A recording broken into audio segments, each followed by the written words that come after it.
छत्रपती शिवप्रभू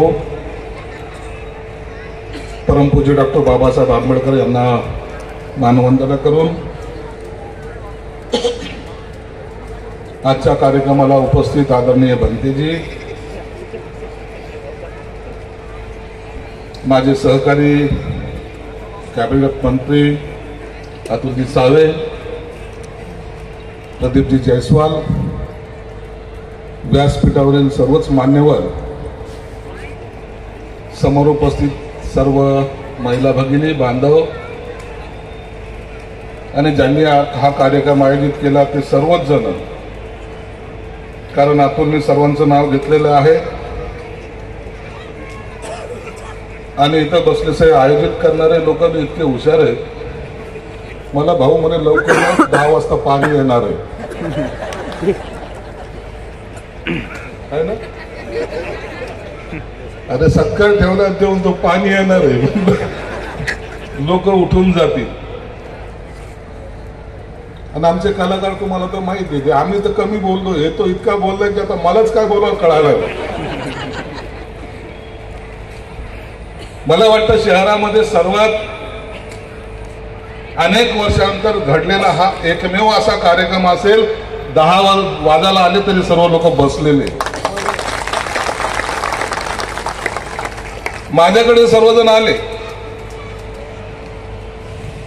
आणि मला सांगितलं की भाऊ तुमचा सत्कार घ्यायचा आहे, आम्हाला अतुलजीचा सत्कार घ्यायचा. सत्कार कोणाला आवडत नाही, परंतु या सत्कारामध्ये विशेष काय आहे म्हणजे भाऊ आम्हाला तुमच्याकडून काय पाहिजे नाही. आणि खरंच तसं झालं, 1 रुपया घेतला नाही, एवढा मोठा कार्यक्रम केला. स्वतःच्या खिशातला रुपया टाकून एखाद्याचा कार्यक्रम होतो, एखाद्याचं स्वागत होतं, त्याला फार महत्व असतं.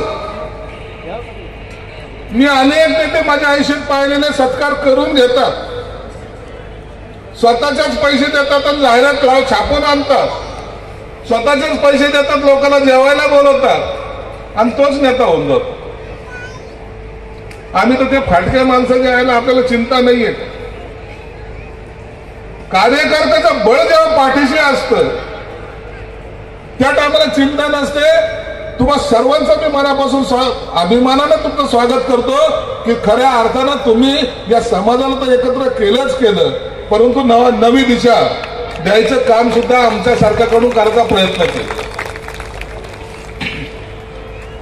मला सांगितलं भाऊ लय वर्षानंतर पहिला पालकमंत्री झाला आपल्या समाजाचा. मी म्हणलं तुम्ही माझ्याकडे लक्ष दिलं नाही रे, नाही तर पहिलं झालं असतं. सचिनला तर कुठं काय बोलावं माहित नाही, ते म्हणतो हे सर्वजण तुमच्या बरोबर होते, आता तुम्ही ह्यांच्याकडे लक्ष दिलं पाहिजे.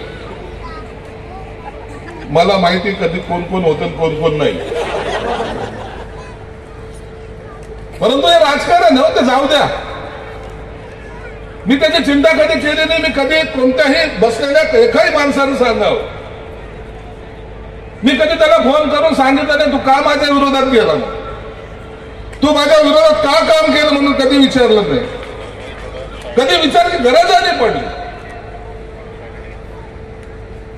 ही लढाई जेव्हा आम्ही लढायला सुरुवात केली होती त्या टायमाला स्वप्नातही पाहिलं नव्हतं की आम्ही कधीतरी या शहरामध्ये नगरसेवक होऊ. मी 10 वर्ष नगरसेवक म्हणून काढतो, मी 20 वर्षात आमदारकीचे काढतो. जवळपास या 6-7 निवडणुका मी लढल्या. 7 निवडणुका लढल्या. पहिली हर्सुलची लढली होती ती कोणाच्या लक्षात नाही, पण कंटिन्यू 6 निवडणुका जेव्हा मी जिंकलो याचा अर्थ लोकांनी तुमच्यावर प्रेम केलं हे मानावंच लागलं. ज्यांच्या बरोबर आमचा लढा होता, ज्यांच्या विरोधात आम्ही होतो, राजकारण कुठे कसंही जाऊ द्या, आम्ही कालही त्यांच्या विरोधात होतो, आजही विरोधात आहोत आणि उद्याही त्यांच्या विरोधात राहू, आम्हाला चिंता नाही.